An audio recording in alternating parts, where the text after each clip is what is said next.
Hey, everybody, and welcome back to Photographer Life Check. I'm your host, Qurissy, and today I have an incredible cinematographer and a lovely friend, Sade Ndya. Burr, burr, Thanks for burr, having me. So stoked to be Thank here. Thank you so much for being here. I'm so happy we could talk today. I'm super excited to get into this conversation, but I'm trying out some new things and a different way to start out the pod. So, eventually, like I was telling you a little bit earlier, I want this podcast to be in person, which would Mhm. make this segment a lot easier. But I didn't want to not do this segment.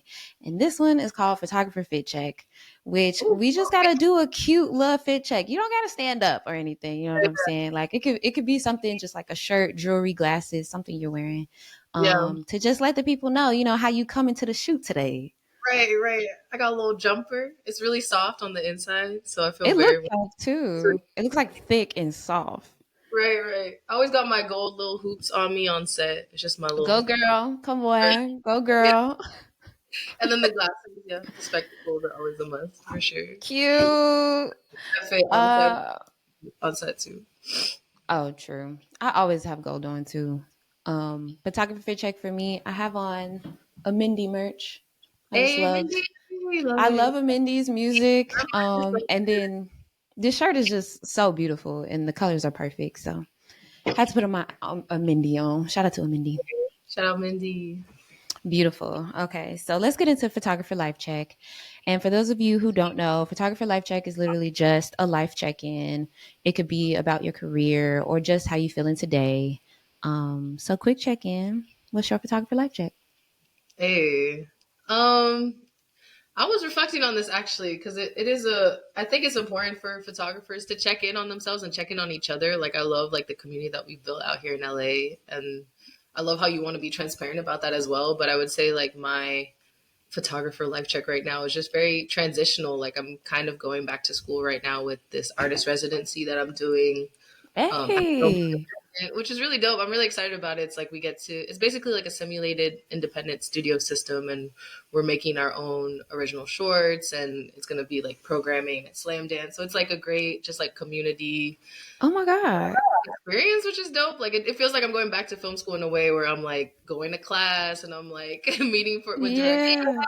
talking about ideas and riffing, and it's like bringing back that like that experience of play that I love so much when I was coming up. And so a lot of like work has been put to the side to really just focus on this transition and like focusing on kind of shifting my portfolio too and going from more so commercials into narrative and long form feature.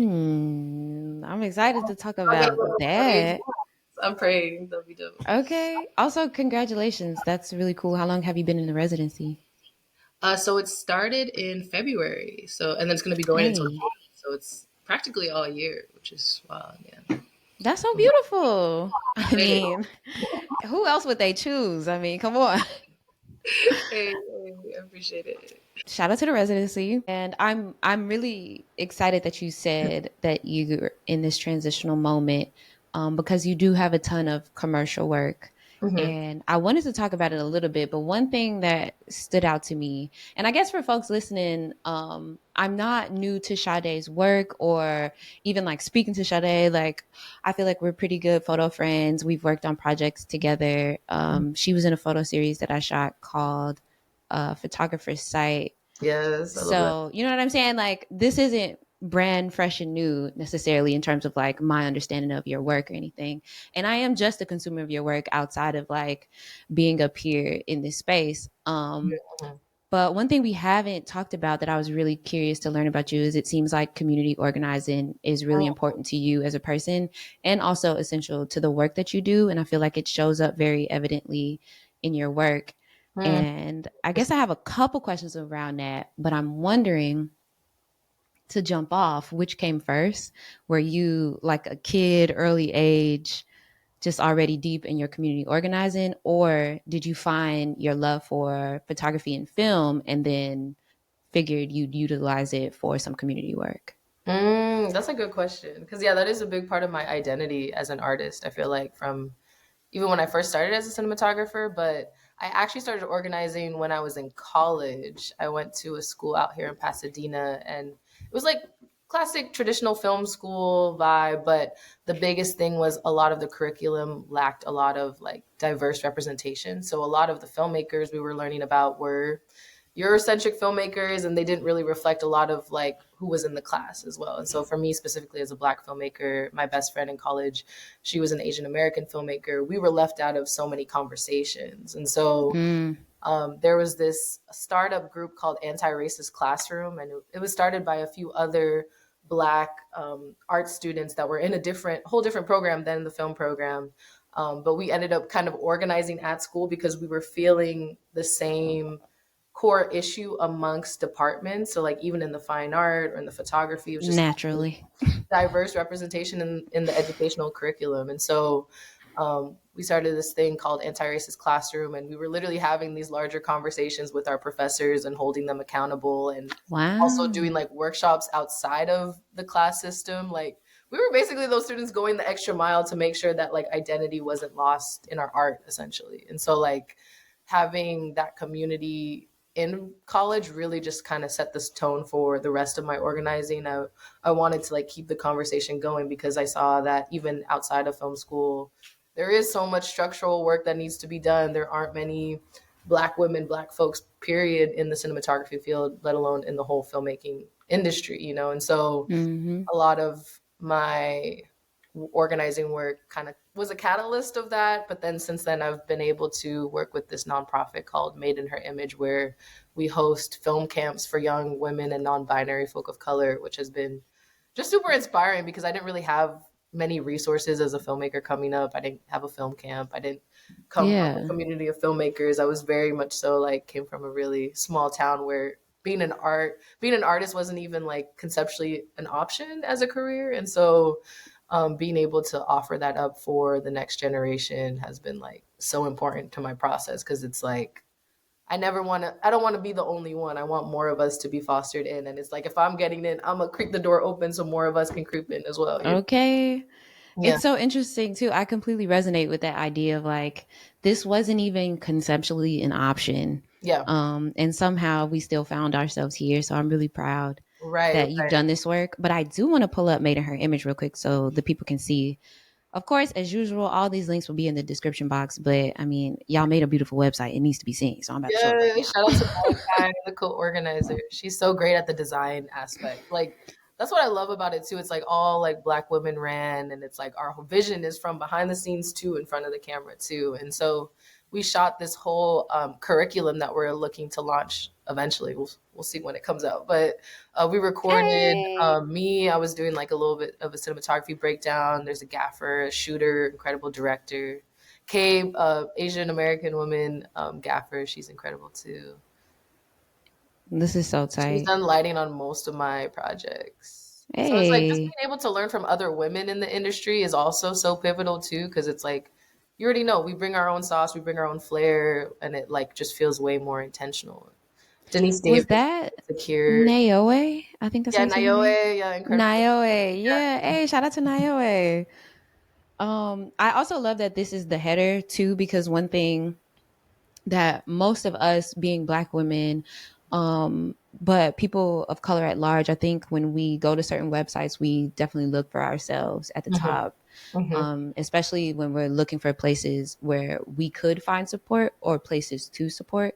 So it's just like right at the top, you know, this place is for you. And I really Right. appreciate that. Hey, I love that. Shout out to Made in Her Image, also a great name. Hey, yeah, shout out Malachi. Came up with the name.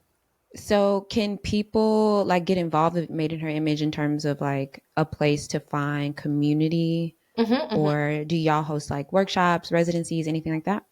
Yeah, we do a mixture. So we have three different tiers of students that we appeal to. So we have like the younger. Our last camp was geared more towards their ages 13 to 17, like the next generation of filmmakers. But we also do programming for like 18 and plus. And so we've done like digital workshops. We want to do more in person workshops, but I think the toughest thing with running a nonprofit is it's all reliant on grant funding, and it's like really Yeah. project by project based. And we have so many big dreams of making it a film school, of making it an in-person space, but it's really just Wow. we gonna manifest, but Yes.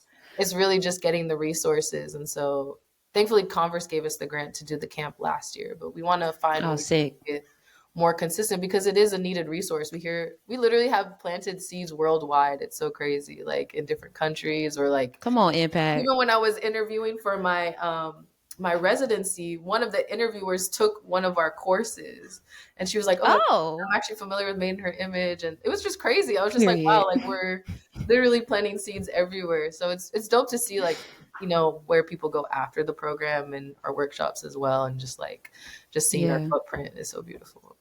Look Yeah, at definitely that. tap in on the Instagram, and also we also are always looking for educators and volunteers as well within the camp. Okay, beautiful. Is the Instagram just made in her image? Yeah, made in her image. Yeah, we are Okay. we are made in her image. We are. Okay, got you. Very cute. I like it. Thank you.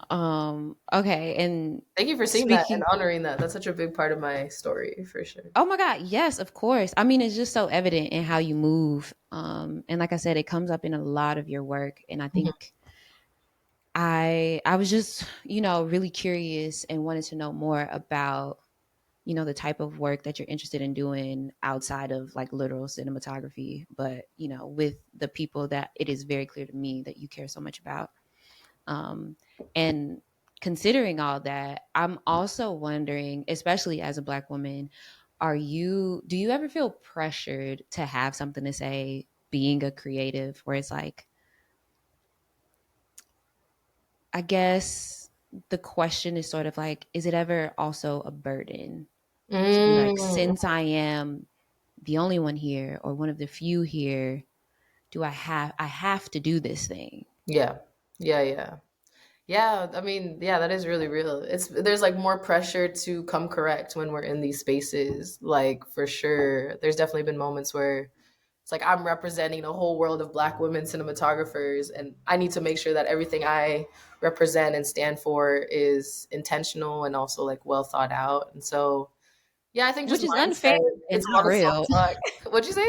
I said, which is unfair and Which not is a lot real. of pressure, right? Okay, thank you for saying that because I always Girl. wondered too. I'm like, am I the only one noticing this? Because it is true. It's like it's a lot of pressure. It's a lot of pressure. Even within Black women photographers too. You know what I mean? Like Hmm. when we show up to like shoot a event or like a show, a concert or something like that, and we're the only one there, we're representing a whole community. And it's like people hold that weight on us even in the workplace where it's like if we mess up then we're messing up for everyone. That's not a fair standard to put on us in the workplace at Yeah. all. Like yeah. So And no one it's else has this standard. yeah, it is tough. I think my Leo mindset, I'm always like, okay, I'm always gonna do my best Oh, and be the period. best. Oh, So I feel like you're that my kind of sister helps sign. with that. But it's like, there are those moments of like pause where you're like, oh yeah, this was very emotionally taxing. I had to really go the extra mile just to be normal, and that's Hmm. really tough to navigate too in certain spaces for sure.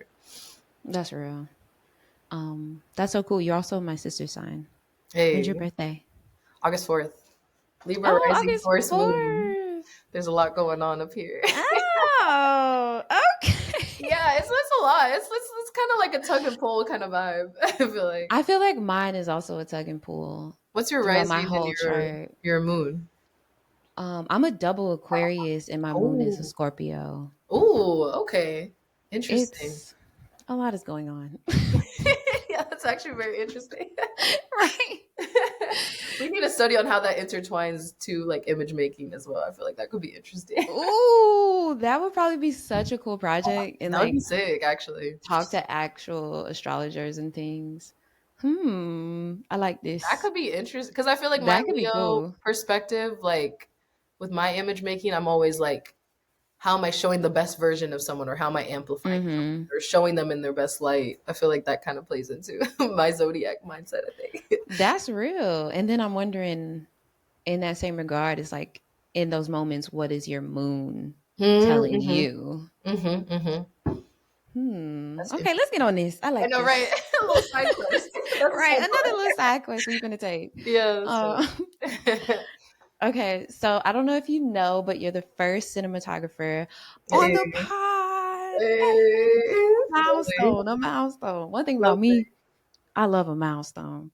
So Because of that, though, I would love to get down to the basics of things. Hmm. For folks who may not know what cinematography is, can you just explain what does it mean to be a cinematographer and what is your role on sets? Yes. It's funny because I've asked this like by so I many know people. you I've asked are. Oh this no. by my family the most, honestly. Like they still don't truly know what a cinematographer is, and I explain to them every single time I see them. But a Bruh. cinematographer is essentially in charge of crafting the visual language of a film or project. And so what I do specifically is one, craft like the lighting language of a story, and also camera and lens looks. And so for different short films, for example, I craft different lenses that feel intertwined with the story. I think as image makers, Mhm. we're always trying to see how our technical decisions are dictating our storytelling as well. And so that's kind of like our life's mission is like, how are we intertwining the technical with storytelling? And so even for commercial projects, I try to be very intentional with like pinpointing lighting references and making sure that it's amplifying our brand's mission or our talent's mission or amplifying them in the right light, essentially. Mhm. So it's a lot of kind of like a lot of technical work in that Yeah, it's like regard where it's you have to know technical your and gear. creative, essentially. Yeah, yeah. Yeah. And also just Um delegating to crew too. I think the biggest pressure that a cinematographer goes through is quote unquote what they call making our days. And so making sure that we're delivering the crew to the finish line and making sure that the crew is delivering what we promised creatively to the client or the director or the creative director or the talent, etc. mhm. Thank you so much. Yes. Okay. So knowing that, I like to think that how I think about cinematographers is I think you guys are one of the best on set at translating your imagination. I Hmm. think, and that's one of my favorite things about cinematographers. It's like you guys have to know the gear and then also have the imagination to know what it'll look like, Yes, yes. and I love like it. putting those together. So I want to pull up your website and let folks kind of get a little preview of the work that you do. But I am very curious while I do that. What are you deeply imagining about right now? Mm. I'm working on this short film in New York this week, actually, that I've just been just so inspired by lately. I think it's a new look for me, and I gravitate so much towards Black family dramas specifically, and so we're Mm. gonna be shooting in a traditional brownstone, and it's all like rich, warm, like brown tones, and we're playing with some filters Ooh. on camera. There's this filter called the chocolate filter, and it just brings like this just like rosy warmth to the overall image, and so Oh my God. just kind of romanticizing, just like the black family structure, but then also it's interesting because it is a project that is deeply commenting on grief as well. And me and the director have been dissecting what grief looks like within the Black community. And it's just like across the board, we really bonded over the fact that it's like when we are grieving, we're not just sitting in like a blue room. You know how like they make certain films out to be where it's like you're grieving and you're in a blue room and it's dark and it's really like gritty, but like for us, we see like vibrant, warm lamps and color and smiles and Mm-hmm. celebration of like the life that was lived. And so that's something that we're really trying to translate into the tone of this film. And it's just been just inspiring to kind of tackle building out. That's beautiful. Can we get into your more narrative work? So the Yes. film that you're working on in New York, is that also a narrative piece? Yes, it is a short film with this incredible director, Okay. Ty Lee. He's killing it. Hey, okay. So let us know, like, what made you want to do this transition? Was it always like a part of the dream? Mhm. Or is it somewhere that you just are right now? It kind of was always a part of the dream. I think coming up as a filmmaker, I always knew that I wanted to make Black independent films. Like that's always been my end goal. But I think I went on this little side quest and did some commercials here and there. And it's been really fun too. Like I've been able to work with some incredible leading women, Meg, of course, and play with Mm-hmm. different lighting looks and get all the toys to see what they do, you know? And so now I know what everything does to really transition into the narrative world and be more intentional now and kind of pull back and focus more on like what am I trying to say as an artist and what kind of legacy do I want to leave with my work, I guess. I know that's like a big big thought to kind of think That's, towards. that's But a it's like, big what am question for I? yourself. Yeah, it's a big life question. But I think that's what I've been reflecting on this past year is like, what am I trying to say as an artist, and like what am I putting out that's truly me? You know what I mean? And I'm still going on that Hmm. journey. I'm still figuring out what that looks like. You know? I mean, you definitely got down a look. Even just going through these right here, I think this is a testament of like someone who has a vision for what their work is and will look like. Hmm, hmm. Um, how did you develop your look, do you think? Did you just like have certain inspiration? Of course, it's like trial and error in there, but Right. what is a part of like finding that inspiration? I think definitely yeah, the trial and error, but also I'm really big on just like you already know, like the office work. You know, when you're get finding those moments of inspiration, like going out into the world and living life is honestly the biggest inspiration. Noticing how different environments are lit, how people are living through different experiences, or like even when I'm out and about and I'm just going to a bar with my friends, I'm paying attention to how the lighting looks within the space and I'm documenting it so that like if I do have to create recreate that look in a film, I have a reference in my Mm. mind of what was already lived and what was already felt, you know? And so that's a big thing. My I'll show you my bookshelf. I have Ooh, an obsession with fine art books and photography books. I'm always using that as reference. an expensive And obsession. expense. I My mean, even God. these. This is $100 right here. All these art books, but they're like Oh so my God. they're so helpful. I have this one that's really good. It's on color theory, the Soul of a Nation show. I was really impacted by. You Uh, can bring it to the front if you want. yeah, I got you. These are actually some good coffee table Also, I chairs. love this chair. Is this mid-century mod heaven, girl? You see me? You got a vibe. Yeah, I know. Oh I be in the yes. house just being creative, honestly. But this was a great. Love that I book. love all Yeah. the portraits in this because paintings honestly are such good reference for photo work too, and just like seeing just how different people like approach even like highlights and shadow areas. You know, it's kind of pushed me Mm-hmm. to experiment with lighting more because it's like there's beauty lighting, right? But like how are we stripping things down and like using it to tell a story? So I feel like this kind of curation kind of really inspired that. This color theory book is just a helpful resource. Like, obviously, this is not the kind of book you read front to back, but it's like it's like Right. like a little artist dictionary. You go back and you reference it when you need it, type of vibe. I too have a color theory book that I keep. Yeah, Is it on in here? deck. No, it's not in here. Yeah, I keep it on This one deck. And too is plus, good. they always have good. Oh, the new Black This Vanguard. one Come is on. the classic. Yeah, Oh my God. Um, I'll also throw these books in the description box for folks who are interested and maybe haven't heard of them. yeah. Photographer reading list would be lit. That's so cute, photographer reading list. That would be super cute. That's too cute. Again. This all is making me think about one of my favorite quotes, honestly, from the entire project that I did for photographer's site, but specifically from yours, where we were talking about your eyesight. And what I noticed also about your work is that it's very dreamlike. It feels a little Mhm. surreal. There's a Oh lot yeah, I of remember folk this going on. conversation. Yeah, And you were like, yeah, I think I'm just now realizing like that's probably linked to the fact that like I just had bad eyesight as a kid and didn't know for so long.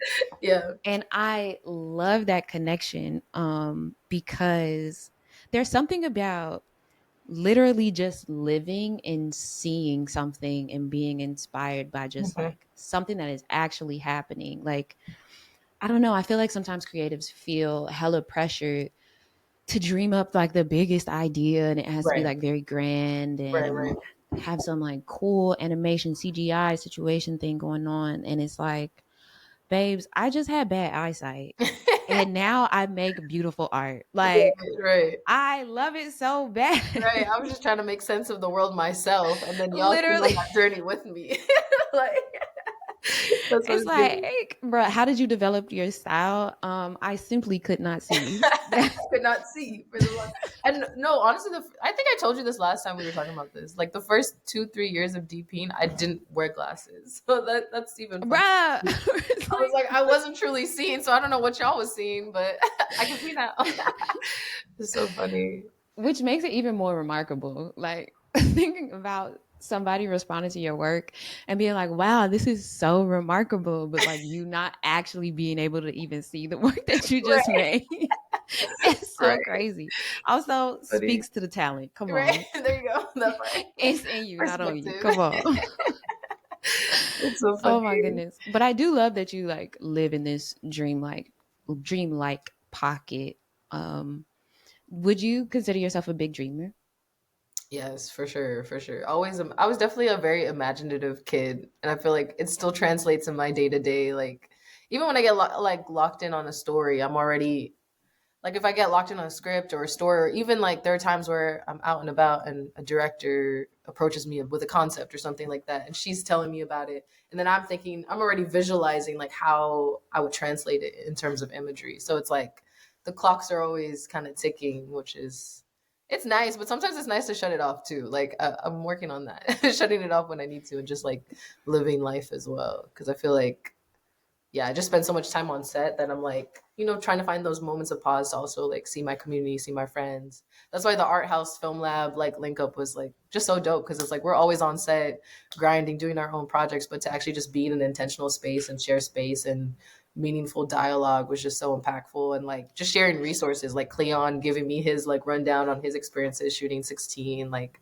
was super Yeah. inspiring. I feel like these spaces are so important where we can come together and in dialogue and conversation, and also just like giving each other like our flowers too. I think that's so important. No, for real. Yeah, it was really beautiful. I feel like it isn't often that I get to be in a room with hella other image makers and we're Right, not working. right, Then it was like, damn, like it's literally just the homies. Like this feels so right, good. right. Like left and right, like it was like Right. so great. It was like I couldn't keep up. I was ready to so many. Literally. It was beautiful, and it was like, oh wow, this needs to be a consistent thing. Like imagine the art we can all come together and create too. With the years it just reminded me of like what they were doing with what was the underground museum. It kind of gave that Oh essence, but for yeah. like black photographers, which was really dope. That's why I'm like True. excited to see Rest it. in peace to Underground Museum. I One of the know. business that closed in the pandemic. We miss you. Yeah, we miss them for real. That was like such a great community resource, and just elevating our art. It was beautiful. Yeah, I was excited too because I got to visit a couple times before the pandemic. Hmm. And I was like, okay, like I think this might be a good spot. Like this is my kind of vibe. I'm liking it. And Yeah, then we know what happened. I Um, know. And that was, but I shout out think to Art House. their space was the first time I ever saw Deanna Lawson's work in person too. Like they had Mm, an exhibition of her work, and it was like blown up prints. I'll never forget that. I thought that was beautiful. yeah. Shout out to Art House though. The first official sponsor of the pod, period. Hey, But I should have worn y- my I sweater. know I should. I gotta for the photography check. Maybe the next Next one, conversation. next one, yeah, I'm yeah. gonna wear my Art I think House. You know mine's what in I'm the wash saying? actually because I wore it so much. Come Which is a good on, thing. Which is a good a thing. real supporter, a real friend. Right. That's funny. But yeah, that community from Art House is just so very special. Shout out to Sid Yeah. and Tony.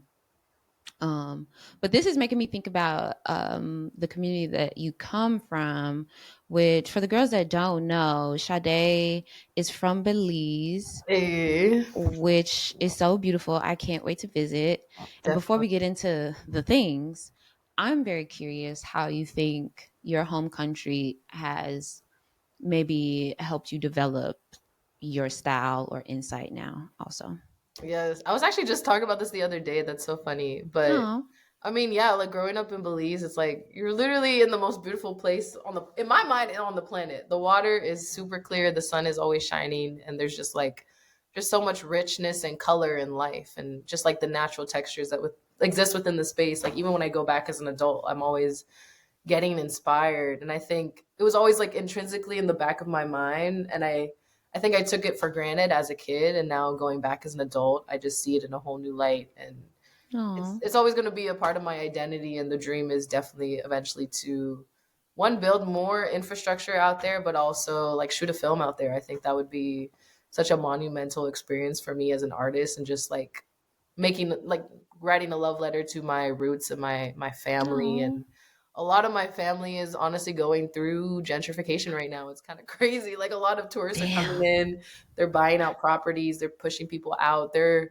building. There was actually a protest this week. Someone posted, I just saw it this morning, where a lot of tourists are coming in and they're building rocks on the beaches, and it's um, basically bringing dirt into the ocean, but also like slowing down the tides, and it's just like not good for our beach structure out there. Yeah. And so a lot of the locals came and they pulled the rocks off the beach to like kind of reset it, but Yeah. the guy was like calling the cops on them and all this stuff, but it's an illegal process that they're doing with like to make their Airbnb look better. So it was just like heartbreaking to see my own community in that light. And yeah, a lot of the locals are getting pushed out. And so I think creating more conversations around that, I think would be really interesting to like go on and just like raise more awareness, because it is a beautiful place, but also we don't want to lose sight of it. You know what I mean? People are coming in Yeah. and taking advantage of it, and that's what people tend to do with the Caribbean a lot, which is so unfortunate, you know.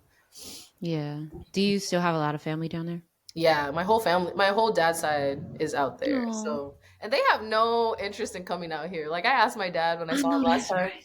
I was like, "Do you want do you want to come visit or anything?" He was like, "No, I'm Nah, fine. he said I'm no. fine where I'm at. Y'all got a lot going on out there." And I think that's true, honestly, He because said, "Baby, come on down." Like, yeah, they're very much so like we come there. My grandma is coming out here for the first time in a while, which is gonna be oh, really dope this cute. summer, which is gonna be dope. Just to like show her how they don't really understand what I do or what's going on in my world, but they all are always rooting for me, from the outside looking in, which is dope.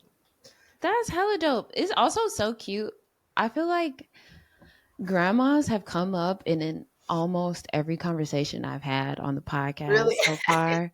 Yeah. Shout out to grandmas. Like, y'all are truly the lifeline, I literally and know, for real. figuratively. They teach us our cadence, our My values, our goodness. manners, our etiquette, everything. Like I would not be here without both my grandmothers. They're both Hello. very different, but also have taught me so much, I feel like. Same. My grandmas are very, very different. Completely opposite ends of Opposite the sides. spectrum. That's how mine are too. It's so funny.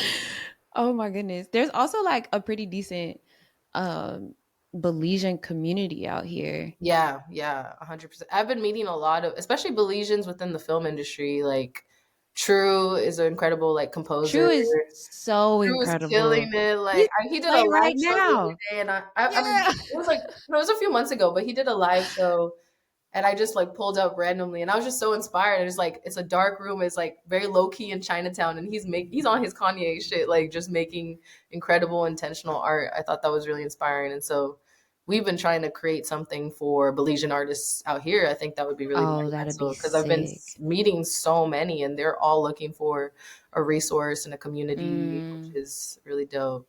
And Trey is a gaffer. It's crazy. Trey, this gaffer Trey, he's technically like my cousin because we have the same aunt. We were really? comparing notes, but how we met was out here in LA, and we were at a random art event, and we were just comparing notes, like, oh, I'm from Belize too, and da da da. And then he's showing me photos, and I'm like, wait, that's my auntie, and he's like, that's my auntie, and I'm like, hold on, like, and Oh so my it was god. crazy. And then since then, I've been able to bring him on set as a gaffer and a lighting assistant. And he's Nice. been just coming up, which is so dope. So I think like creating that ecosystem for us has been really important because it's like just seeing those familiar faces and like still being able to have community around on set is so important. And it just goes such a long way. I'll get his Instagram for you. I definitely want to shout out True and Trey.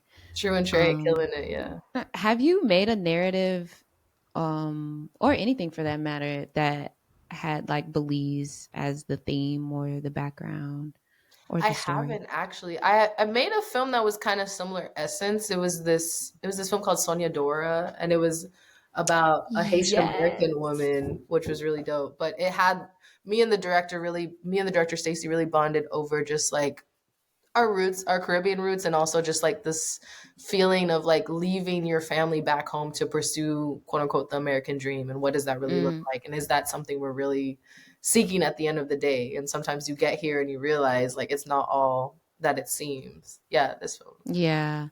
I love Sonia Dora. It looks so beautiful. Like, look at these colors. My goodness. Eh, And you're a decker, right? Like, you like, or do you like making decks?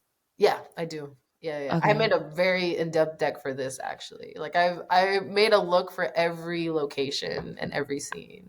That's I was considering pulling up the screenshots because I definitely did research. I do research for all of my guests, yeah. but I did find the talk that you did where you showed this deck, and I was like, Mhm. I loved seeing the before and the after, Hey, and y'all I can actually really send put you the link in. for it. Let me see if I can find it. Oh yes, please, I'll throw that in there too.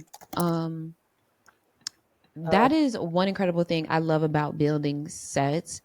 Shout out to production designers for real. right, they killed it on this. My goodness, like I want to zoom in. Uh, Y'all just gonna have to watch it because the still isn't giving everything it needs to give. let me see if I But have the cinematographer. Oh, I do. Okay, let me drop it in the chat. okay, cool. Is It's there a chat available to here? watch on her website.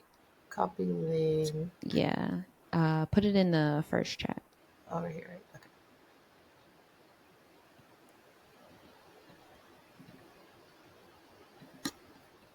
Oh yeah, I really enjoyed doing that B&H talk. Just it was so beautiful because it was like I was just so passionate about putting that together, like talking about how to craft a visual language for a film. Because I'm always pushing other fellow image makers to just be more intentional with their process and make sure that every decision is servicing the story essentially instead of just like showing up and shoot and just like seeing talking to people after the talk and hearing what they took away from it was super inspiring. Like one kid, he was like in college and he took a whole page of notes, and I was just like, it was so heartwarming Oh, to see like those are the resources I wish I had. So I'm always like so keen on sharing, and giving back. yeah.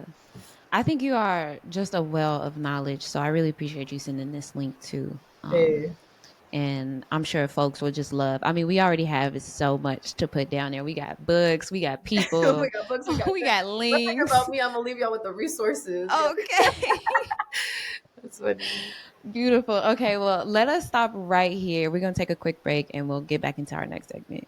Today's episode is brought to you by Art House, the first Black owned film lab in the city of Los Angeles. All my photography homies love Art House because they specialize in C41, black and white, E6, and ECN2 processing for both 35 millimeter and medium format film, all while using a custom built cinema scanner to get you those stunning movie quality stills. So go pick up and drop off a roll at their new location in Chinatown and check them out at arthousefilmlab.com or arthousefilmlab on IG and tell them we sent you. And we're back.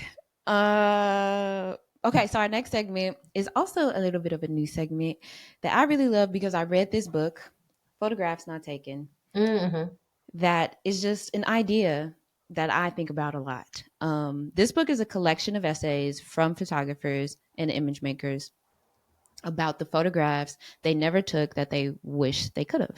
Oh wow, Um, this is a thought I have all the time. I think about the photographs I have never taken a lot. So I'm very curious to learn what photograph have you not taken that is always on your mind? yeah. Wow, that's a good question. If you want to give you some time, I can go first, but Yeah, you go first. Let me think about mine a little bit okay, okay. because I feel like that is yeah, that's a good question. Okay, so there's this one. It was last year. I was walking down the street. It was maybe 8 o'clock. So it was dark, but not like super, super dark. Mm-hmm. And there was a fire truck, and they had just put out a fire. It was before the tragedy of all of the LA fires. It was a much smaller fire.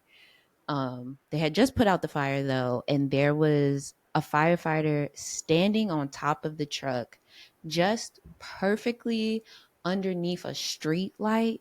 Mm-hmm. And the way I was walking towards him is I saw just kind of like the silhouette of like the side of him. And because it was dark enough, the front of him was a silhouette, but he was kind of backlit. And then you get the lights from the fire truck.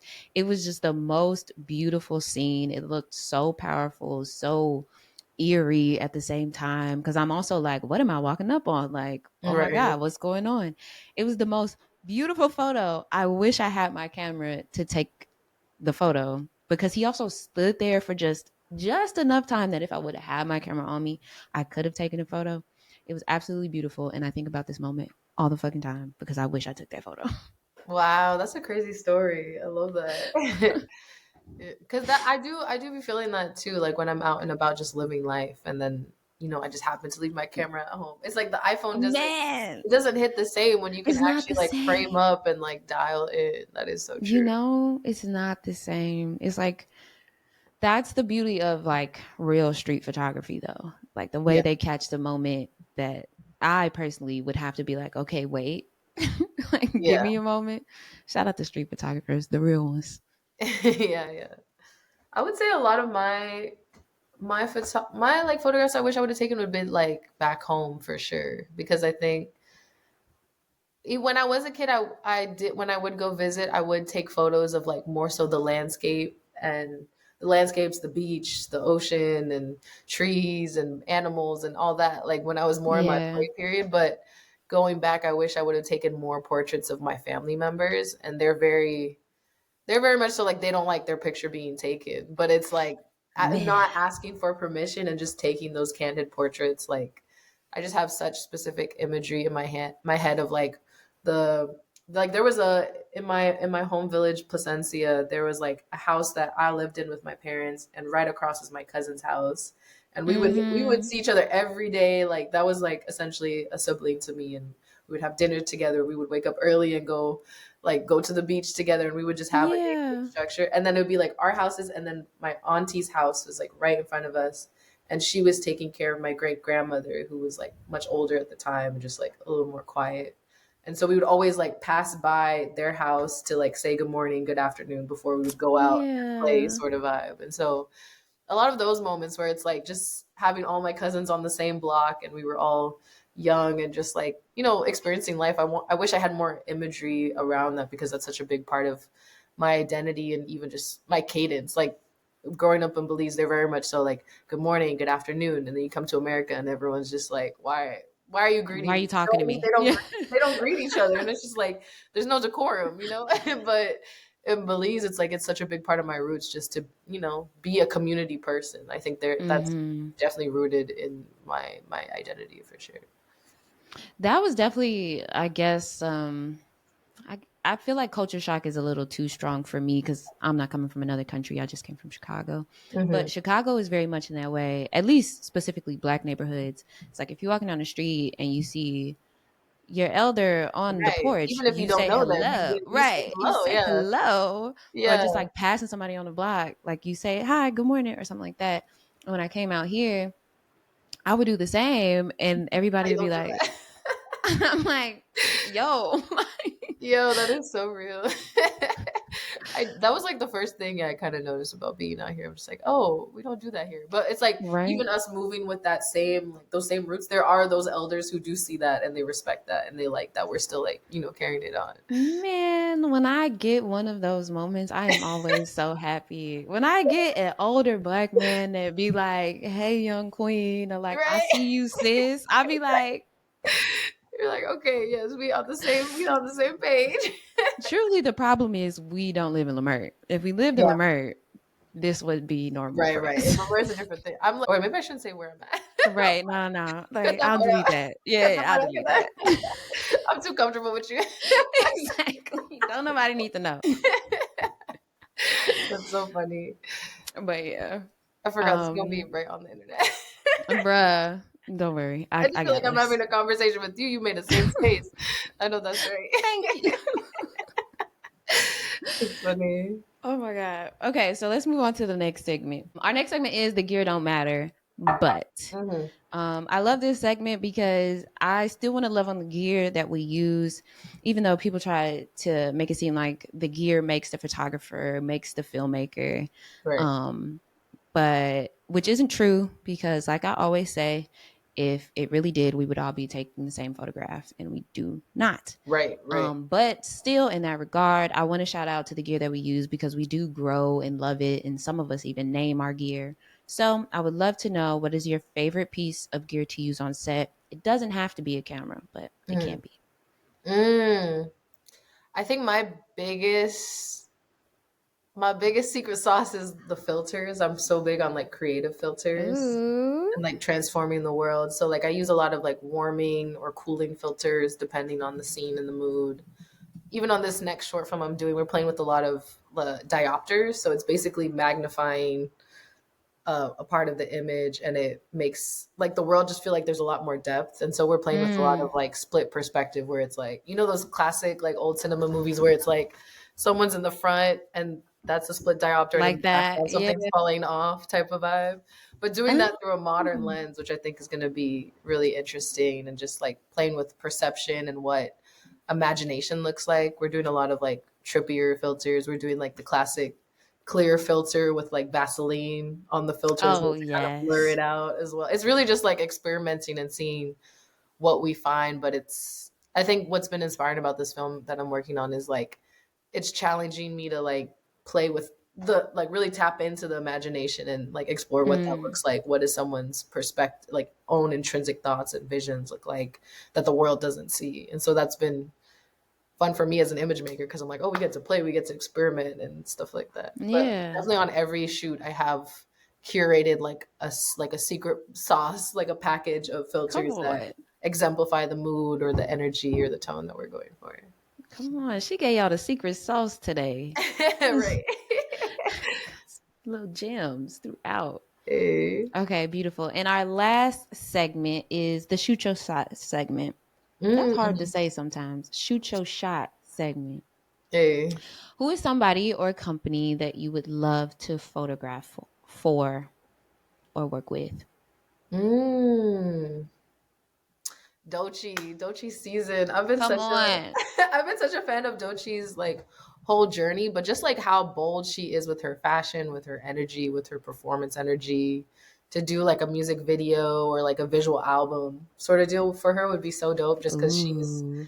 she's such a she's like just, you know, when I like think of like people who are representing black women in like an alternative or like a new site, like she is my reference, and I think she's just been killing it with her voice and her lyricism. And even like the other day me and my Mm-hmm. friends were doing karaoke and we did Denial as a River on on karaoke, Come and I don't know on. why we thought we could do that, but like doing it gave me respect for her. I was like, yo, the breath work and like, you know, how you have to bounce back, that is just pure, that's talent, honestly, and she makes it look so effortless, which is dope. Man, I can't shut up about it. Dochi's so raw, and Yeah, it's so clear that she put a lot of effort right. into her She's been artistry. building up to this moment. Yeah. My God, like Yeah. really the one. So Dochi, I know you listening. Dochi team, I know you listening. Don't you see? Get Sade on the line ASAP. Hey, Okay.